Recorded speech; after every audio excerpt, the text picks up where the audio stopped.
Hey there guys, I'm SonicGhost and welcome back to some more Let's Play Mega Man Maverick Hunter X. Last time, we defeated 3 more Mavericks here in the game, including Spark Mandrill, Armored Armadillo, and Flame Mammoth. And this time around, we only have 3 more Mavericks to defeat. So what do you say we head to the subterranean base and take on Launch Octopus? We got ourselves a whole bunch of new weapons after we defeated Flame Mammoth, so many that we can't even see them all on one screen. So, I want to go ahead and equip some of these said new weapons, and one of the things I want to equip is the Fire Murian. But unfortunately for my sake, this costs 8 points to equip, and right now I'm using 18 out of the 23 points that I have in total. So, even though we are getting new points after defeating every single Maverick, we're not getting enough to really use all of our said weapons at this stage, so I need to change something out if I want to use Fire Murian. So I'm actually going to go to my leg piece and change this out for the Wild Horse Kick. Now Sea Dragon's range would be a good weapon to use here in Launch Octopus stage, as since a majority of the stage takes place underwater, this flamethrower will be useful everywhere you go here in the said stage, since it's the only fire weapon that will work underwater. But it costs 12 points to use, and that means I won't be able to equip the Fire Murian that I want. So I'm going to equip the Wild Horse Kick.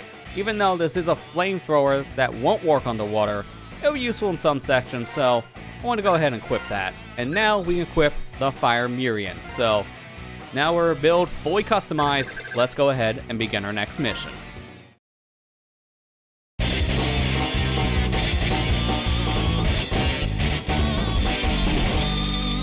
Launch Octopus! I'll show you how strong I am. So, jumping into Launch Octopus' stage here, we got some enemies on the ground level, which is very convenient for our sake because our Wild Horse Kick can be useful here in the beginning of the stage, because once we hit the water sections here, this flamethrower won't be used in any real fashion, because as you can see, when it touches water, the fire becomes a whole set of bubbles, and those bubbles don't do any damage. So when we're underwater here, the Wild Horse Kick is going to take a back seat. That's fine, because our other weapons will make up for it. Right here, we got the submarine. I'm going to go ahead and punch off its said searchlight, and now it can attack us with missiles. Then when it's blowing us around, we can attack the mouth as it's exposed, and now we'll defeat the sub in no time at all. But there's an even easier way to fight that guy, as normally you gotta wait for the mouth to open up so you can actually do damage to this little sub, because of that mouth working as an armor piece. But you just get behind the sub here, take some intentional damage to do so, and as long as you have the health and the armor to spare, then this guy goes down in no time at all. So makes it very easy, and that's why I still have Go-Getter right equipped, because it's a pretty powerful fist. Go ahead and ride this turbine up and jump all the way up to the top of the water here to take out this said ship and fall straight to the bottom, as destroying this ship will open up a new pathway here, revealing this mini boss we want to go ahead and fight, this little water serpent. You can either attack the head or the tail here to do damage, and that's what we want to go ahead and do, because once you defeat this serpent, you're rewarded for your hard work. Okay, that's a new one. He pushed me straight into the spikes. Great. Was not expecting that. A few moments later.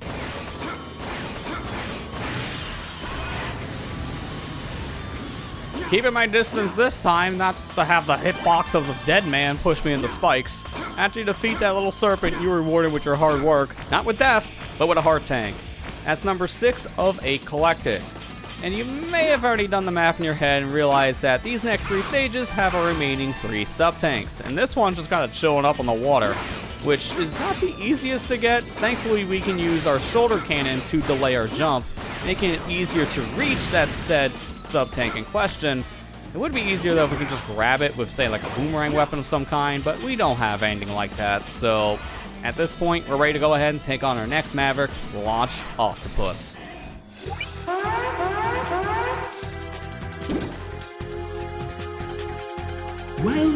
Well, look what the catfish dragged in. You plan on betraying Sigma, do you? I'll tell you one thing. I don't like working for others. A tough guy, hmm? You're not half bad. I like you. I don't care if a pitiful fool like you likes me or not. Here we go. Here it comes. Alright, Launch Octopus, let's do this. Using the Fire Miriam with its large spread shot, that's going to make this fight a lot easier, and it does a good amount of damage here to Launch Octopus. The big thing we have to worry about is when Launch Octopus uses his underwater tornado, as if Launch Octopus grabs you in that, he's going to do a lot of damage, so don't let him grab you. Other than that, it's a pretty simple fight if you ask me.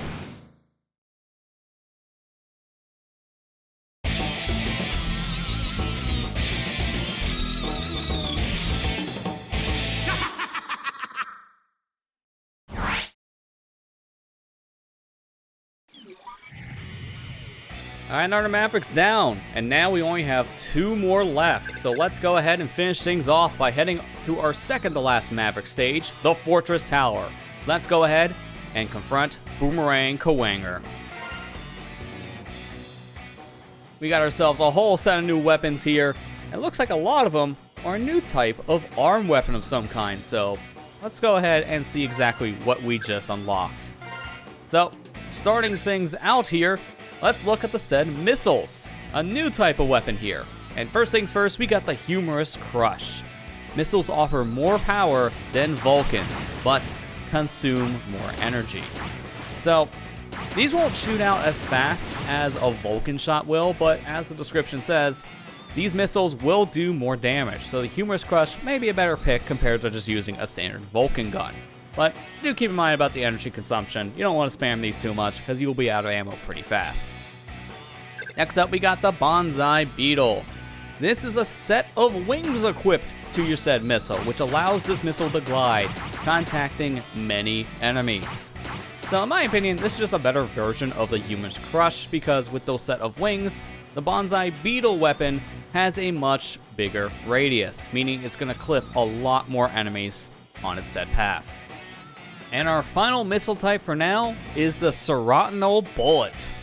This missile is extremely slow, but can be set as a trap. So you can use the speed to your advantage here with the Serotino Bullet to trap enemies into its said path so they can easily walk into this said bullet. But honestly, it's not really that great of a weapon to use in my opinion. That speed is the big factor for the said weapon. And while it can be used as a trap, it's really just not worth it. You're better off using any other bullet type here. Next up, we got ourselves a new fist, the Spoiled Brat. Though lacking in power, this rocket punch offers intense speed. So think of the Spoiled Brat as a weaker version of the Go-Getter Right, as it is a much faster version of that said punch. So if you want to be punching really fast, the Spoiled Brat may be the weapon for you, but honestly, the speed doesn't really make up for its said strength. You're better off just using the Go-Getter Right, honestly. Don't have ourselves any new shoulder weapons here, so let's go ahead and wrap this up with our leg upgrade here with the Splash Hit. This napalm can attack foes above, but has a narrow horizontal range. So this does have some pretty good vertical attacking, as the description says, but that horizontal range makes the Splash Hit a little bit harder to use, so a little more situational in my opinion, but still a pretty powerful weapon. But for Boomerang Kuwanger stage, we're only going to be changing out one specific weapon, and that's going to be our arm piece. We're going to use that new bullet type we just got with the Bonsai Beetle. But with the Bonsai Beetle equipped, let's go ahead and begin our mission.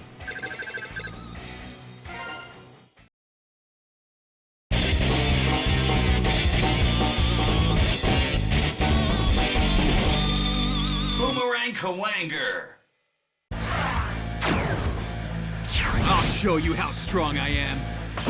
Alright, let's do this. Let's climb up this long tower and confront Boomerang Kuwanger. Not even gonna care taking damage here because at this point we have so much health. I can afford to take some extra pot shots on the way up. It's not that big of a deal, honestly. At this next upcoming section, you want to be careful here because if you get caught by these searchlights, you're going to take some damage here from these cannons around you. But again, I have so much health, I can just run through all this and not care at all. So I'm perfectly fine with doing just that.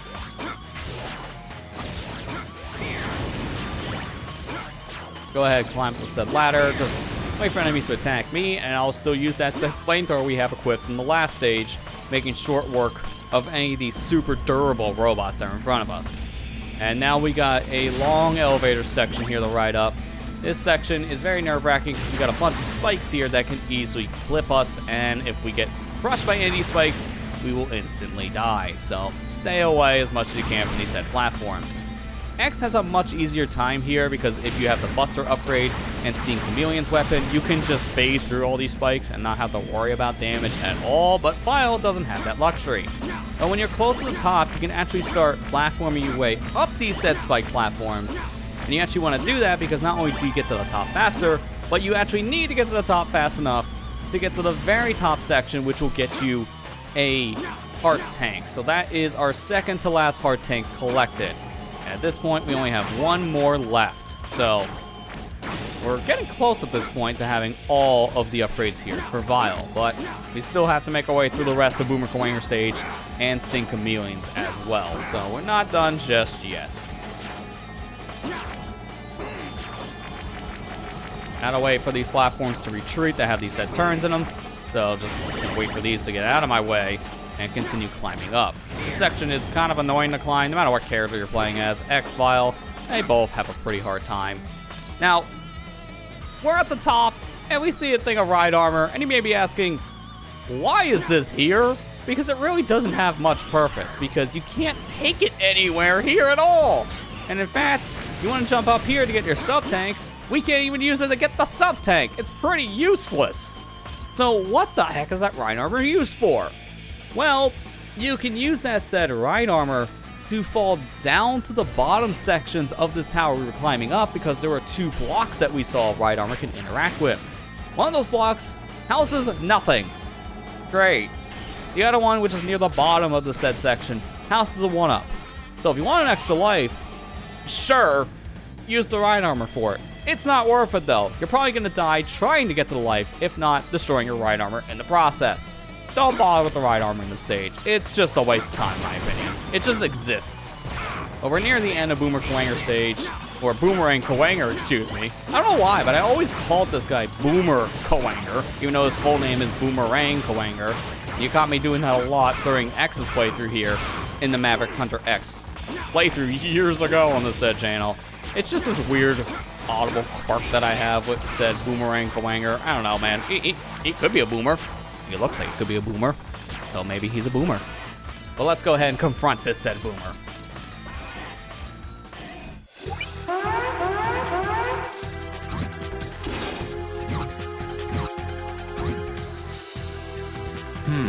Your mobility and attack power are very impressive. You'd make quite the adversary on the battlefield, Vile.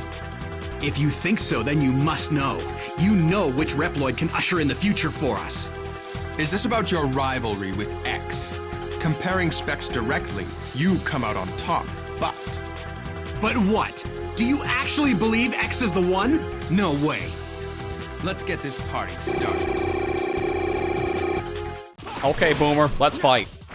We want to go ahead and use our Bonsai Beetle here to do a lot of damage to Boomerang Kuwanger. And we can put him in a very interesting stun lock by jumping up to the very top of the stage and avoiding Boomerang Kuwanger's boomerang, and then immediately just firing a missile into his said face, making this fight extremely trivial.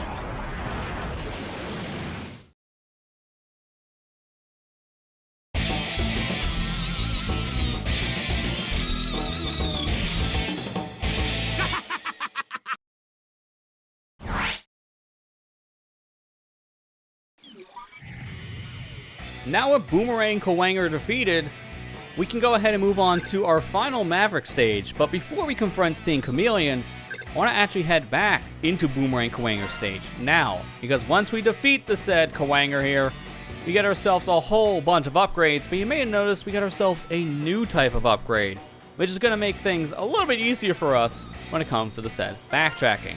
So let's go ahead and first start off here with the arm upgrade. We got ourselves the Lost Lamb. This missile travels at an odd angle, but can be very useful. So this is not going to be shooting straight, but it goes in its own set arc, which is a little weird at first, but While Slam is still a pretty powerful missile, so if you get used to this weird trajectory that the bullets fire at, then this can be a useful weapon. I don't find much use for it personally, but maybe you can in your own playthrough.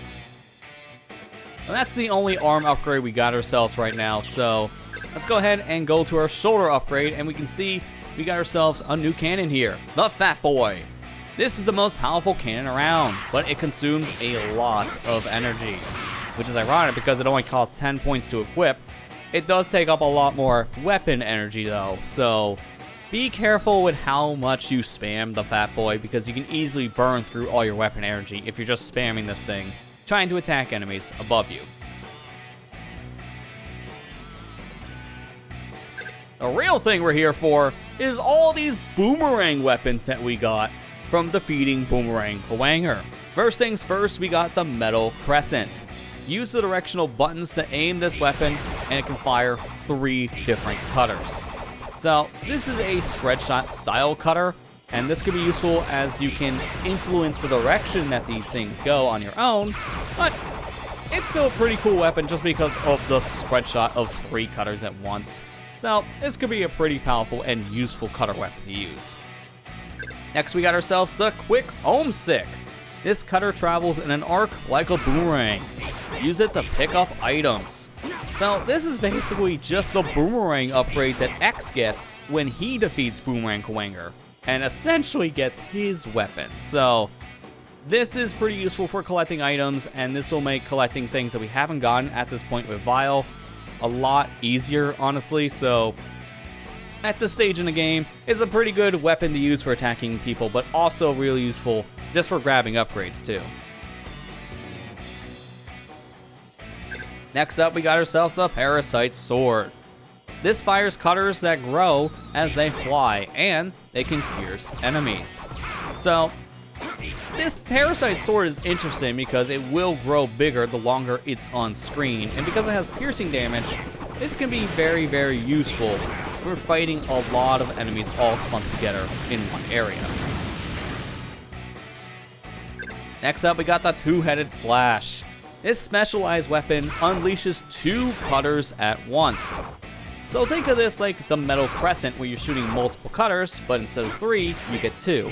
And these cutters are a little bit bigger compared to the Metal Crescent, so both the Metal Crescent and the Two-Headed Slash are very solid options here as a shoulder piece. And remember, all of these boomerang-styled shoulder pieces, you can influence the direction by using the D-pad. And finally, we have the Maroon Tomahawk. This long-lasting weapon spins in place and goes through objects.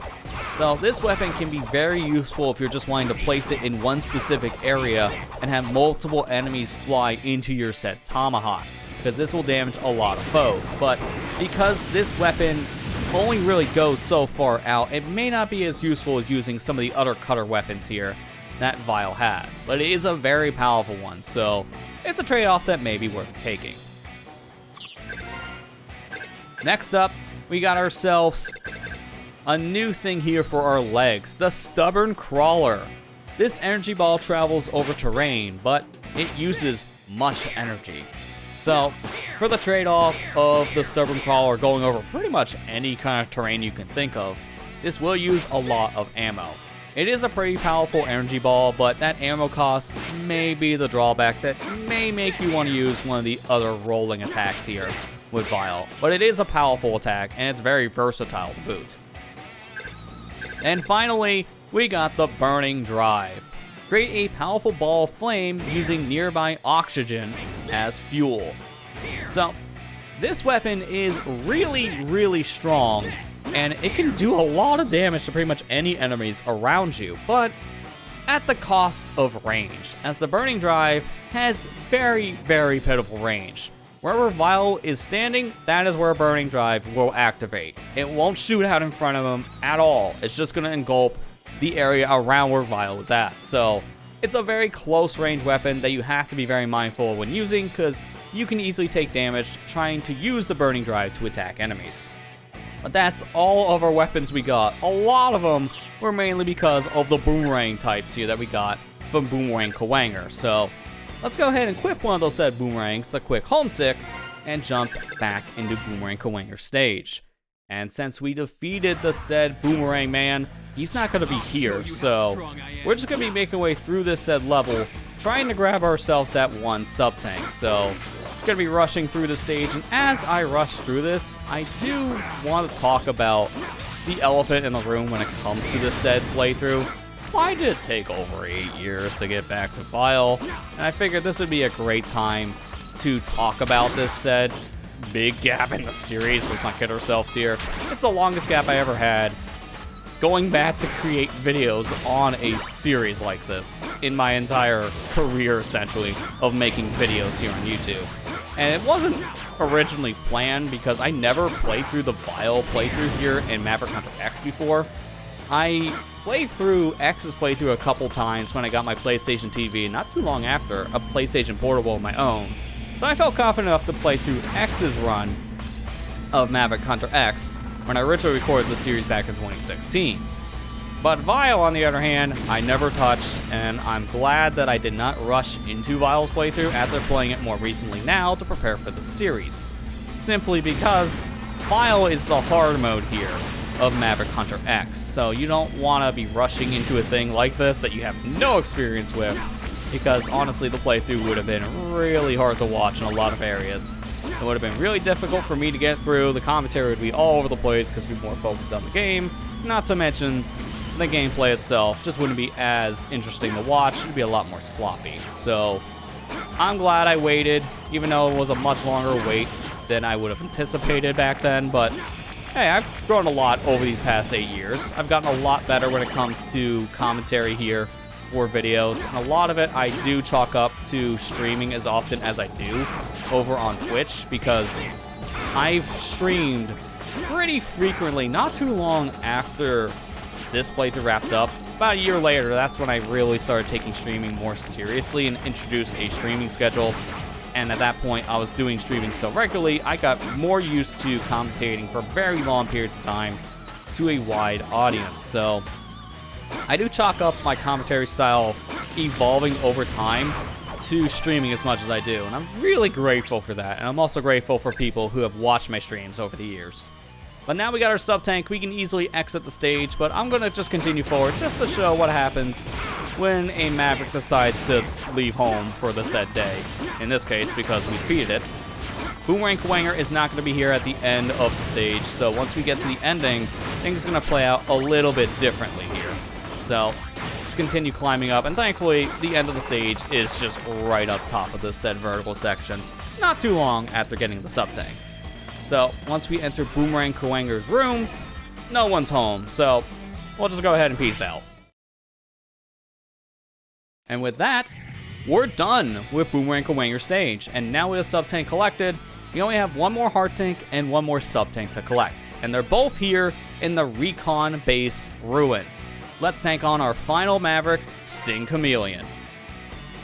Thankfully here, we don't really have to change too much of our build because I do want to use the quick home stick here, as this will do a lot of damage to Sting Chameleon. But I do want to change out my arm piece here, so let's go ahead and change over to the Distant Kneeler, as this will pierce through enemies, which will make the beginning section a lot easier. So let's go ahead and begin our mission.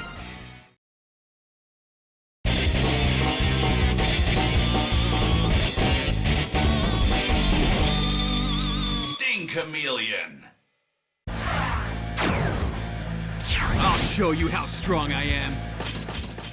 Alright, jumping right in immediately, we can see how useful our said Distant Needler is, because we're doing a lot of damage here. But you may have noticed something shining in the very beginning of the stage, which we can use this platform to easily grab, or you can just grab it with a quick home sink.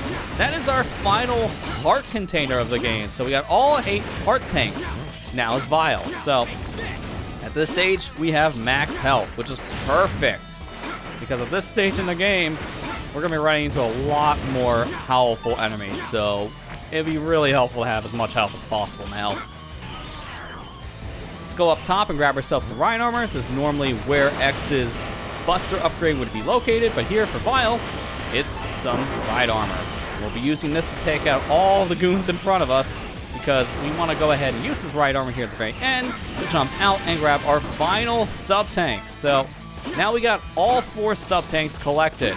And unfortunately for our sake though, because we got these so late outside of sub-tank number 1, it's gonna take a lot of work to fill these sub-tanks up to max. But anytime you want to fill up a sub-tank, I'll recommend just go to Armadillo stage and just take care of your sub-tank filling there. Because of all the enemies in the beginning, you'll get more than enough health that can easily fill up all your sub-tanks in just a few minutes tops.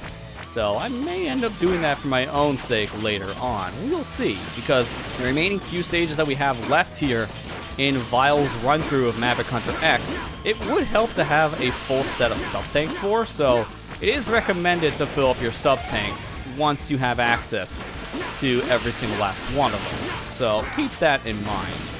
But now we're at the end of Sting Chameleon's stage, so let's go ahead and enter his boss chambers and take down our final Maverick.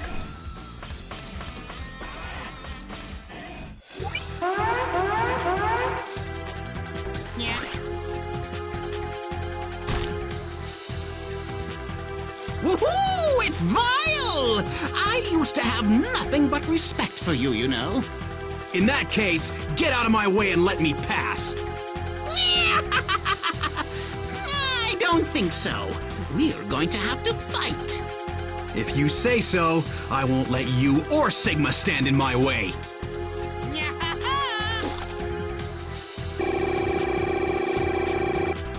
Alright, let's do the Sting Chameleon. And thankfully, with our Boomerang weapon, we're going to make short work of you. So, using a quick home sync here, we're just going to go back and forth, keep on firing a Boomerang here at Sting Chameleon, and that's the whole fight. Talk about a joke.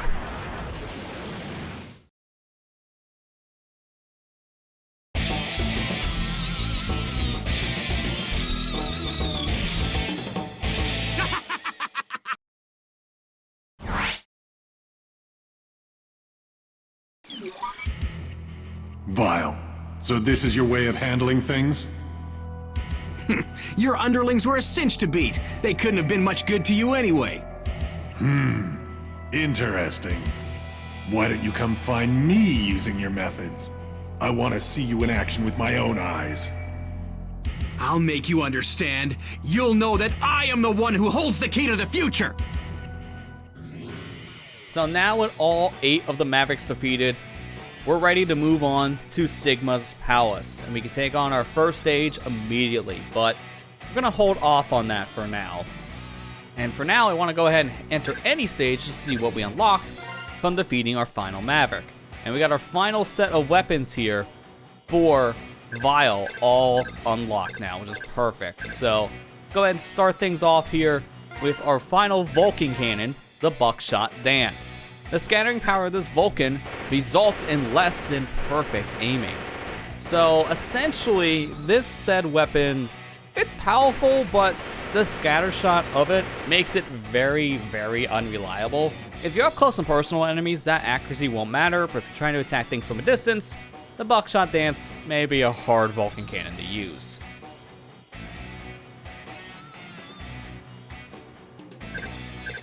Next up, we got ourselves our last missile, the Popcorn Demon. This missile splits into 3 units and can cause great damage.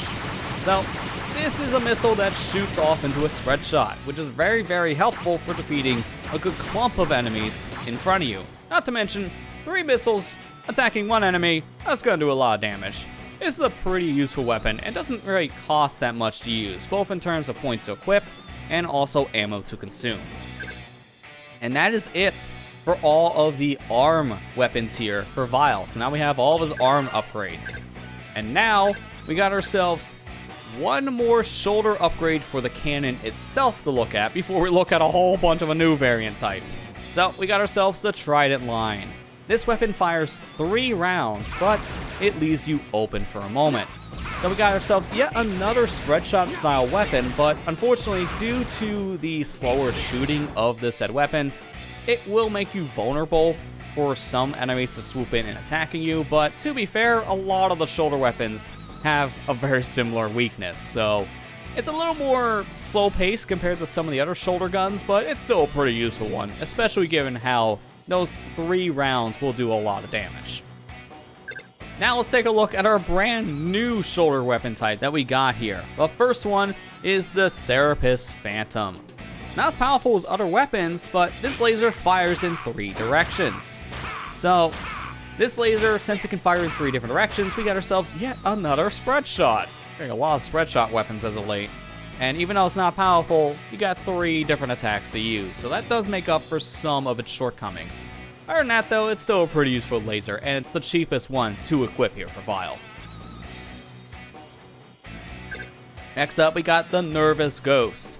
This laser can be aimed with the up and down directional buttons. So the Nervous Ghost here is a laser that you can control, so this will help attacking enemies that could be above or below you in some cases, but you don't have that much control in reality with the Nervous Ghost, so you can influence this direction, but it's still a laser that's going to be shooting straight out in front of you, so keep this in mind. Next up, we got the Rising Spectre. This cannot be aimed, but it has a wide shape which covers a large area. So even though you can't aim the Rising Spectre, its large radius makes it a pretty useful laser in terms of attacking a lot of enemies in front of Vile. So it's still a pretty good weapon to use. Just keep in mind it does use a lot of ammo, so you can't really spam this too much. Next up, we got the Straight Nightmare. Though slow, this laser can burn through multiple enemies in a row. So, even though it's slow, it has good piercing damage, so it's a very, very powerful laser. So, you just have to keep in mind of how slow it is. An enemy can easily blindside Vile if he's not paying attention to anything behind him, so just keep in mind that you will be vulnerable when using this laser. Other than that, it's really, really powerful. And finally, the Necro Burst. Use all of your energy at once when you use the Necro Burst, but this will unleash a powerful energy burst. It's a very, very powerful laser, but using all your energy for one shot is a very big risk versus reward. So while this is very powerful, in a lot of situations you probably don't want to use all your ammo all at once, because now you can't use any of your other weapons for a short amount of time. So very big risk versus reward, but it's a very powerful laser to make up for it. And that is it for all these shoulder upgrades. So, finally, let's wrap this out with our leg upgrades, and we have 2 new ones to look at. We got ourselves the Hot Icicle. This sends destructive energy upwards in areas with ceilings. So the Hot Icicle is really useful to use in small corridor rooms because you can use this on the ground and the ceiling. So, that's good. Unfortunately though, if there's no ceiling, this thing will go straight in the air. So, it's very situational for how you use a Hot Icicle. Honestly, I don't really find much use on this one personally, but it could be useful for some stages. And finally, our final type here is a Green-Eyed Lamp. This is a powerful flamethrower, but it has a very short range. This weapon will consume much energy. So, very powerful flamethrower type, but with that energy consumption, it may not be the best flamethrower to use, so it's going to be more situational for if you use the Green-Eyed Lamp compared to other flamethrower weapons. But it is powerful though, so the shortcomings do come with a plus. But that is it for all of Vile's upgrades, and every single weapon now we have access to. But I want to mention one more thing about the weapon system here, because you've noticed some stages we get like 1 or 2 upgrades, and then others we get like 6, maybe 7. It feels a little disjointed on the upgrade system, and that's more because when you beat stages, you're guaranteed to get certain weapons, but other stages, you may get more than what you ask for. And that's because some weapons you're guaranteed to get after defeating a certain Maverick, say like with Chill Penguin. When you defeat this said boss, you'll get the Distant Needler, and you'll also get the Frozen Castle. But you can also get other things sometimes when defeating Mavericks, just depending on when you take them on in your said playthrough. So, on screen now is a list of all of the guaranteed weapons you'll get from defeating very specific Mavericks. All of the other weapons Vile gets are random, so you'll get those weapons when you're playing through other stages. They'll just come at any other time. It's not something that's guaranteed from defeating one specific Maverick. They can be gotten after any of the Mavericks are defeated, just depending on where you're at in your set playthrough. But that is it for all of Vile's upgrades, and there's definitely a lot to explain. But with that all said, we're ready to go ahead and move on to our final set of levels here and go talk to Sigma face to face. And we'll be doing all of that in the next episode. Next time on Let's Play Mega Man Maverick Hunter X, we'll make our way to Sigma's Palace. Thank you guys for watching. I hope you enjoyed, and I'll see you guys next time.